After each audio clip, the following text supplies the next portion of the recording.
poa, all those agents that. What's up guys, welcome back to my channel. My name is Lizzie, and in case you're new, karibu na asante sana. Thank you so much for just being here. Today is a world suicide awareness, and this like okay this marks 1 week since I encountered myself a very critical case with a suicide person. Alafu nilikuwa nimeona kwa news wanasema ati if someone attempts suicide, they're risking jail term of 2 years. But sometimes you fail to understand, why did this person have to go to the extent of committing suicide or wanting to take his or her own life? There's so much to life, and suicide is there. Depression is real. Stress, post-traumatic stress disorder, you having this trauma of a past, maybe failed relationship, failed marriage, losing a parent, rape, experiencing a very traumatic event, maybe a very bad accident, burn a colleague, maybe for the case of soldiers, anashutiwa in the line of duty, and you're like there watching it. That thing is very stressful, it is very traumatic. So these are mind thing, these are mental thing, suicide. And barely last weekend on Saturday night, it was around 11 p.m. we received this lady who was brought in, and she happened to have tried to commit suicide. And it was told it is not the first time, it was not the first attempt she tried doing it. It was like barely the second time. And looking into it, like unajaribu kuangalia what is the background reason behind her wanting to take her life. I asked her age. She was very young, of course, over just our age. She was 28. She is 20. Thank God she's alive. She's 28. She's a mother of two. And she was committing suicide due to a failed marriage, you see. But sometimes we fail. If you happen to be my friend, and then you need to know more. You need to know a bit of what I'm going through. If truly this person is your friend, anafaa kujua what you're going through, it reaches to a point to have to open up a little bit. Look for someone. If you don't trust this friend of yours ama nini, at least you can find someone whom you can trust with your words. Mbe napitia hiki na hiki na hiki na hiki. Last year, trust me, it was a very bad year. It got to a point most of my friends were like outside, and you can't share with someone on phone, and those who were within, we couldn't share much. So that thing like kept eating me up. I had to keep my issues to myself. It was like so much happening. And then for one to commit suicide, you just can't wake up and commit suicide. You just can't wake up and tell yourself, nataka kujua leo. It is something that is planned. You have planned for quite some time. Unaweza kuwa umeplani hii kitu, nasema unaamka, and then you having these suicidal thoughts. Should I just go and jump over venye barabara za Nairobi zinakuanga highway?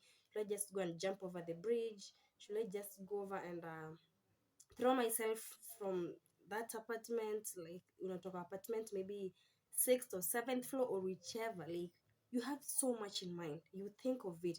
It's something you're planning, like which is the easiest way to kill myself? Should I take poison? Should I hang myself? Should I stab myself? Unajua stabbing utakufa haraka. Then so much is just going through your mind. So if at all you're going through these suicidal thoughts, honey, don't keep it to yourself.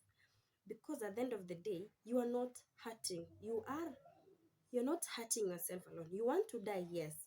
But look at the environment around you. How much this thing is going to affect these people. I have experienced a lady way back in 2009. She just happened to have hanged herself, and she left behind very young children. Then when I met those kids around like 10 years later, should be 10 years, yeah, around 10 years later, they were all grown.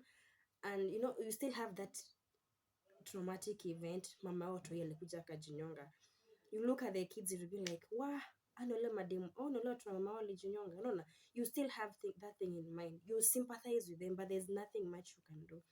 So for this patient who happened to have said, okay, the reason behind the interrogation, like kitu akasema, she just can't handle it because one, failed marriage. And the next thing is society na kujudge. We should stop judging people. So I think because of judging and everything made her just look like, I'm just nobody. I'm a failure, I've not made it. But honey, you're not a failure. If it's not working, just walk out. Better walk out than sit there, get frustrated. At the end of the day, marriage is never a bed of roses for not all. I've not been there, but it's never a bed of roses. You have real challenges, ups and downs. You have like all those fights, quarrels, nini nini. I mean, iko na kila kitu. So, one, she's just from a failed marriage. Two, went back to her parents' home. And now you've taken like that poison, umekunywa sumu yote. Yani yote. She took the whole bottle. It was really a hell of a night. The mother is there crying.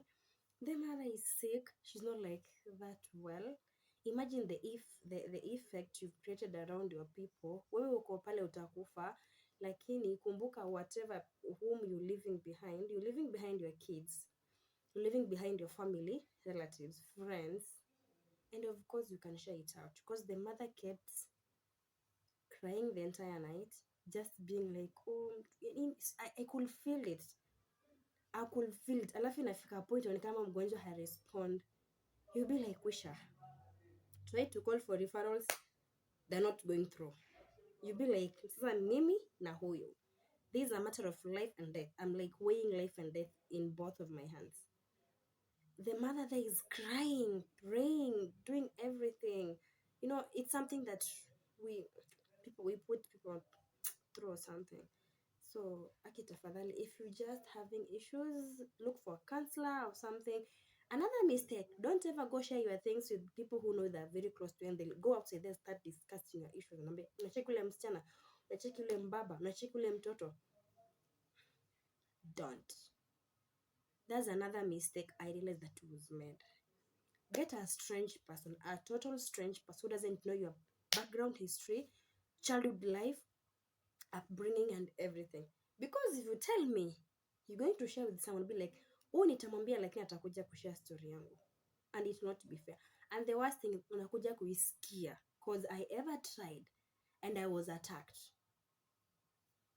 It doesn't work. So let's check on our friends. Mental health is very essential and it's a very critical thing that if you don't handle it, it can mess you up because you cannot plan for suicide. You cannot plan for your own death within a second. You cannot. You have gone through shit. Unasema tu sasa hii, I cannot handle it. Honey, there's more to that. I normally tell myself, the fact is I'm not on that oxygen supporting machine. I can do anything. The fact is my head is not hanged up. If you've gone to surgical wards, my leg like is not hanged up. My head is not wrapped up. Like I can wake up. My hands are like ziko zote, very very complete. I can wake up. I'll pick myself up, and I can do anything. You can talk, share, and at the end of the day, this suicide thing will just get out of you. So that is it. Happy World Suicide Awareness Day. Subscribe.